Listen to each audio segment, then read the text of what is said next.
This is the goal. Likes, comments, shared and favorited videos, virality, number of followers, making you look cool, spam everyone about your business. This is the goal of social media in today's world, right? No, this is not the goal of social media. And this, if you go on Facebook or Instagram or TikTok, or this is what people are doing. Who here has seen people do this and with this as their sole goal? Okay, for those that you haven't raised your hand, you're not on any of these platforms. So this is a lot of people's sole goal. And we talked about social, interaction, community, engagement. That's not billboards and ads and commercials and spam. That's not what we're doing on social media, right? All this is nice and it makes us feel good and there's a dopamine hit. It's all bullshit, right? How much money do you get for getting likes on your video? 0. How many sales do you get because someone comments? How many new clients do you get because you feel cool on social media? These are not the metrics. And again, I've done this. I've had this. I mean, if you look at people's marketing scorecard, this is the shit that's on it, right? Because it's an easy metric to track.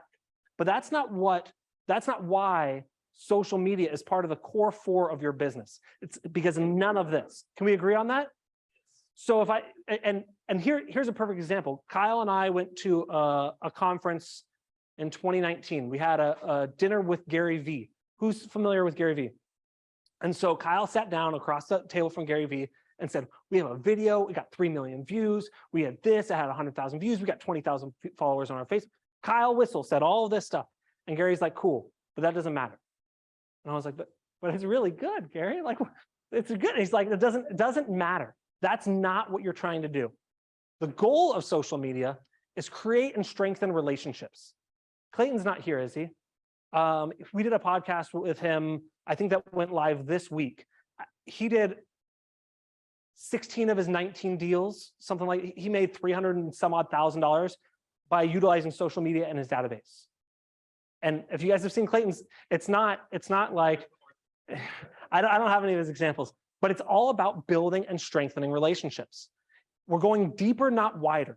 The goal, what I want you to focus as real estate agents, as human beings, is to build deeper relationships, not try and focus on wider. Does this make sense? So we're not trying to hit all of San Diego, no, let's focus on the people that you have. Who here has at least 100 people on all of their social networks combined? Good. Most all of us, if not all of us. Who here wants 100 more leads? You have 100 more in your database. You just got to work these and build these relationships.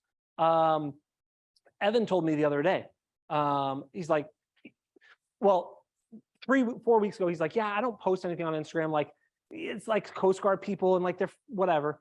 He posted, literally, he just accepted the invitation to a photo that we posted of him. And so he added it as a collaborator on Instagram. And he's like, dude, people are hitting me up nonstop about real estate. And this is not because he spammed them with shit. He built relationships with these people. These are leads in your database. You want to build the know, like, and trust. That's the goal, right? You want them to know. And that's why we focus so much on video. It's the easiest way to do this. When people can see you and they can hear you and they can connect with you, that's the easiest way to build know, like, and trust. Who here has done a majority of their deals where their clients don't know, like, or trust them? No one. People won't work with you to help you buy or sell their house if they don't, well, obviously if they don't know you. If they don't like you, they're not going to work with you. And you might, so everyone here probably has that one client where like, they work with me, but I never want to work with them again, right? But a majority of the people, would you agree that you like them? They like you, they trust you to follow your advice? These are the people that we want to do deals with, right? Think about the deal that you did where that person didn't trust you and every time you told them to do something, they argued with you. Hey, so we need to get a termite inspection. No, we're not doing that. That's stupid. And every time it's a challenge, the people on social media that you're building this know, like, and trust with, they're not going to fight you every step of the way, right? And obviously you want to stay top of mind, right? We do that with our emails, our mailers, our phone calls, our text messages. That's all great. We can do it in their feed where they're consuming content by being a real human. Cool? Do we agree that, oh, here we go. And this is really good. Give and receive referrals. Who wants more referrals? Who likes giving out referrals? Okay. How many times have you seen someone on a Facebook group or your friend say, hey, I need a gardener, and you're like, hey, connect with my guy, right? Has anyone ever done that with a vendor, right?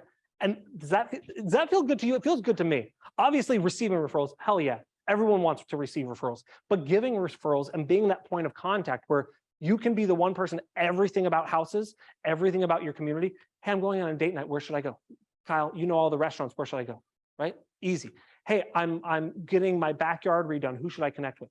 You want to be that inbound person that you can then give referrals out because they'll reciprocate, right? Cool. Does this make sense? Has this changed anyone's? I don't want anyone. Actually, raise your hand. Has this changed anyone's perspective on the value of social media and what it can do as opposed to getting likes and comments and shares? Cool. Thank you.